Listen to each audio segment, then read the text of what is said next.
Hey everyone, so in this question, we're given that an arrow is fired with the velocity of 93 meters per second at an angle of 18 degrees to the horizontal.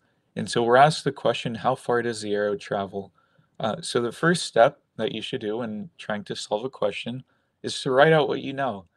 So in this question, the initial velocity is 93 meters per second, and we're given that this initial velocity is at an 18-degree angle from the horizontal.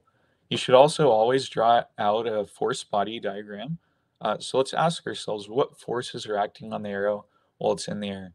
Well, we're ignoring air resistance. So the only force acting on the arrow is gravity, and gravity acts downward, so which I've drawn here. And so the important thing that we can learn from this force body diagram is that there are no forces in the x direction. And so why is that important?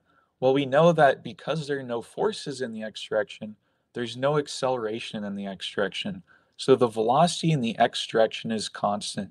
So we can say that the velocity in the x direction is equal to the initial velocity in the x direction because there's no force in the x direction, so there's no acceleration in the x direction. And so we can use the equation that velocity is distance over time, right? And the question asks us, how far does the arrow travel? So we're solving for d here. And t is just the time that the arrow is in the air for. So we can solve for d, which is what we're trying to answer for this question. And we get that d is equal to vx naught times t, where again, vx naught is just the initial velocity in the x direction. And so we can use trigonometry just looking at this as a triangle. And we can say that vx naught is equal to the total velocity, which is 93 meters per second, times cosine of theta, where theta is 18 degrees, times t, which is the time that the arrow is in the air for. So we know v naught, we know theta, but we don't know t. So let's solve for t. We can use another kinematic equation here, where y is the final y position of the arrow, y naught is the initial y position of the arrow, v naught y is the initial velocity of the arrow in the y direction, and g is just the acceleration from gravity. Now we're looking for the time that the arrow is in the air for. So we can set both y and y naught to be 0 because we're assuming that the arrow is initially fired from ground level, and we're asking the question, how long does it take to get back to ground level? So we set y and y naught both to be 0, and we just solve for t.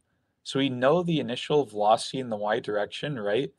Just like in the x direction, vx naught was v naught cosine theta. In the y direction, it's going to be v naught sine theta.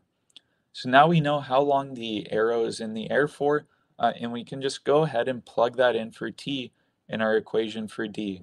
So if we plug in our equation for t into d, we get that d is equal to v naught cosine theta times 2 v naught sine theta over g. And so if we just plug that in, you get that d is around 518.8 meters.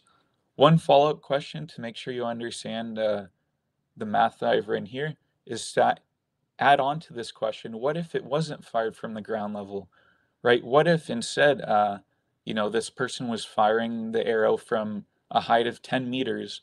Where would the math that I've just described here change? So I'll leave that to you to work out on your own.